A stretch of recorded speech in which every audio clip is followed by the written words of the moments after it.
Hi guys, 18 Dapper here, and this is episode 6 of the road to the Eve Merton Doncaster Rovers vs Leeds United charity game on the 25th of May. Let's get this video started.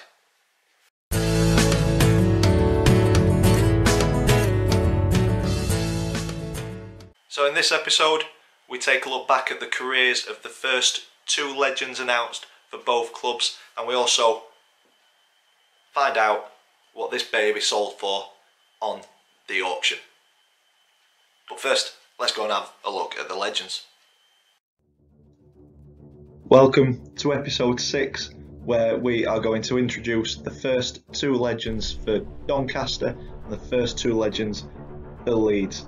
Let's make a start on the first Rovers legend. Who's it going to be? It is the one and only Paul Heffernan, great striker. 466 career appearances, 139 career goals. Decent return. So Paul started his career at Notts County at 18. He made 100 appearances, scoring 35 goals at County. He then moved to Bristol City, struggled for first team football, which made him move to Doncaster in 2005. And at the time, it was a record transfer fee for the club at 125 grand, so a lot of money. At Donny, I most remember him for goals against Aston Villa in the League Cup. That was a fantastic evening, winning 3-0. They were Premiership at the time, we were League One. Goals against Crewe in both legs of the Football League Trophy semi-final, and then he scored a goal in the final against Bristol Rovers at the Millennium Stadium. That was a fantastic day out. We came out winners 3-2 in that one. While at Doncaster, he had a couple of loan spells out from the club to Oldham and Bristol Rovers, and then he moved permanently to Sheff Wednesday in 2010. Once again, struggled a little bit for first team football, and then decided to move north of the border into Scotland, joining Kilmarnock. At Kilmarnock, Paul got his career back on track, and after playing for a while there, decided to move to their rivals Hibernian, and then once again playing time became a little bit limited due to injuries. Paul then spent spells at Dundee, Queen of the South and Dumbarton before leaving at the end of a short-term contract in 2016.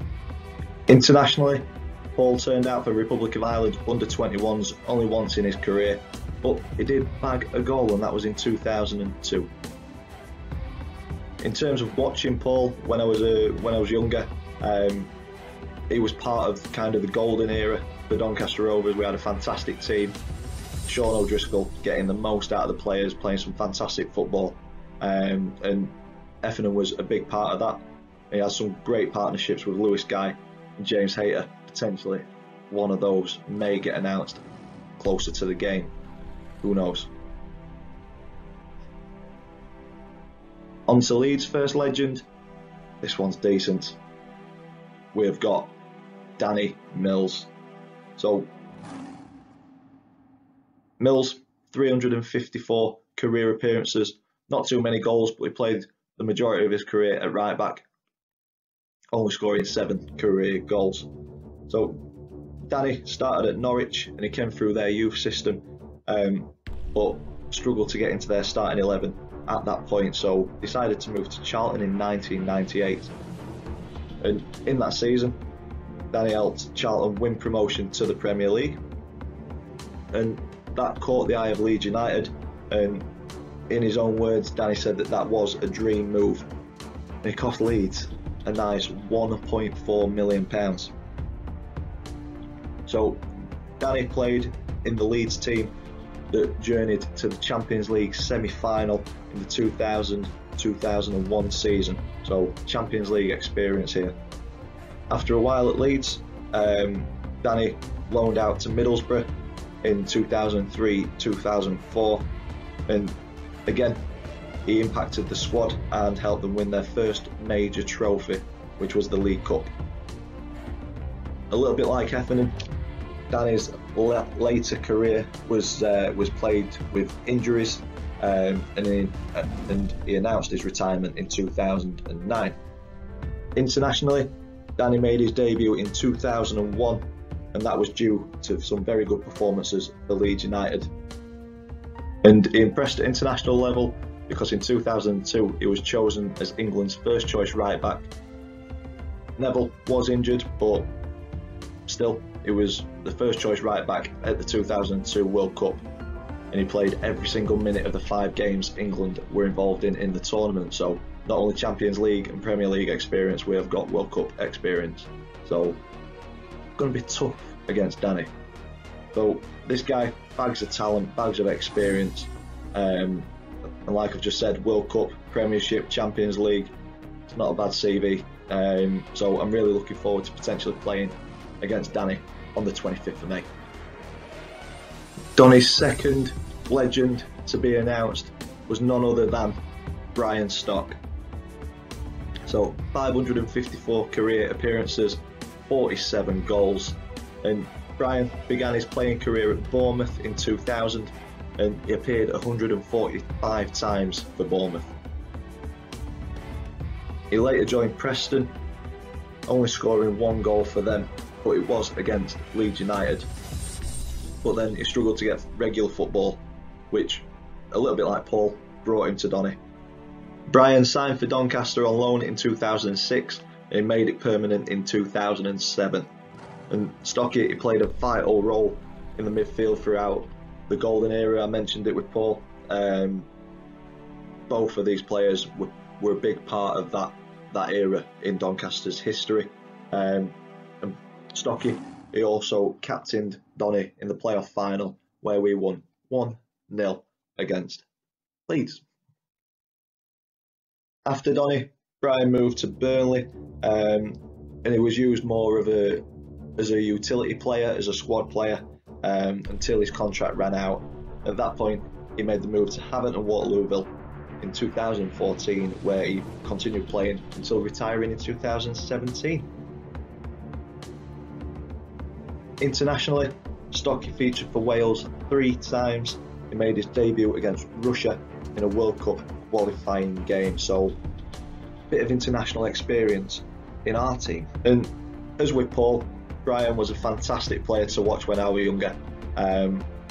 His control, how he could read the game, passing ability and composure on the ball was just second to none, and I'm really looking forward to hopefully playing alongside him on the 25th of May.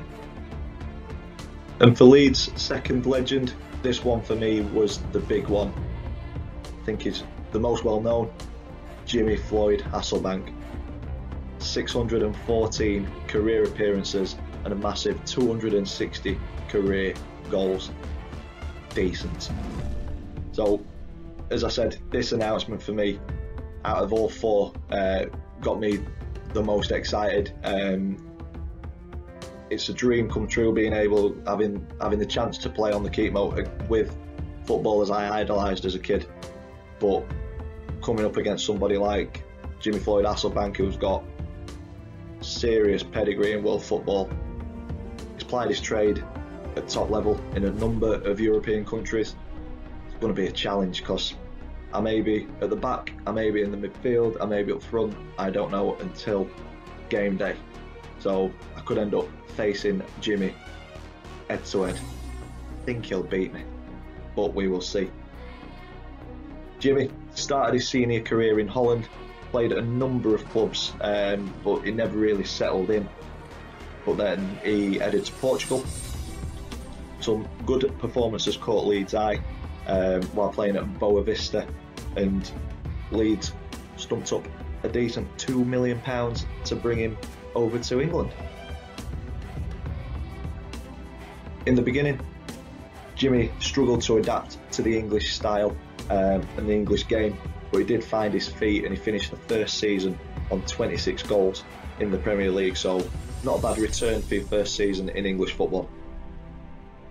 After a disagreement on pay, it was said that no English club had the funds to give Jimmy what he wanted. Jimmy moved on to Atletico Madrid for £10 million in 1999, and Jimmy's form in Spain was good, but unfortunately it wasn't enough to prevent Atletico Madrid from getting relegated, and this triggered a clause in Jimmy's contract which allowed him to leave the club.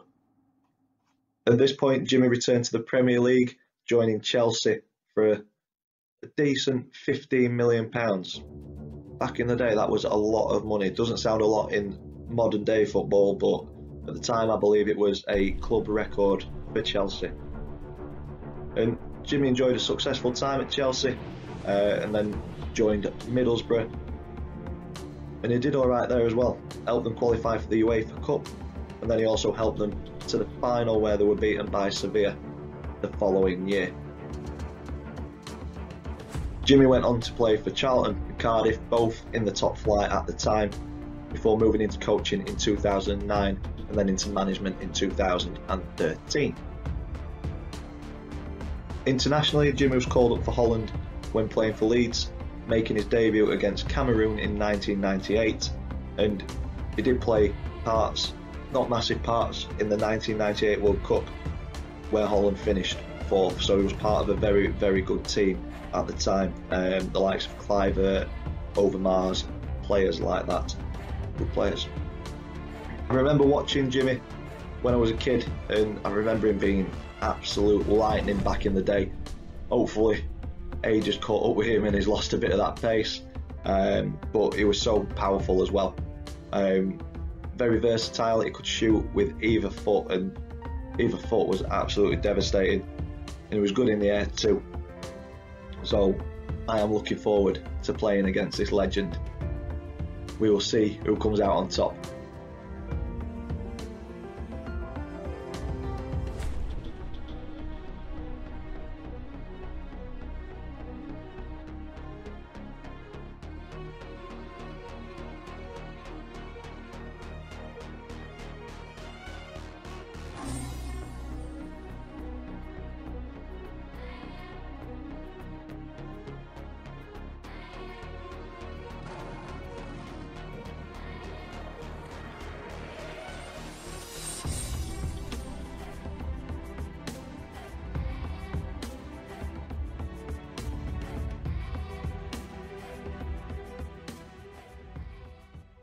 So they are some very, very good legends. Now, onto the auction item. How did it do? A big thank you to everybody who put a bid on. The final winning bid was £21.01. Plus the postage brings it up to about £24. I will round it up to 25 and get that onto the My Donate page. So a big thank you to everybody who donated, who bid for this, and to everybody who has already donated as well. This will be getting posted out today to the winner. Congratulations, this is all yours. On to donations. A big thank you to each and every one of you who has donated. The last episode we finished on £722. There's been a lot of donations over the last week or two. I've started pushing it a little bit more. The grand total is on the bottom of the screen, counting up now. It is £981. So a big thank you to each and every one of you.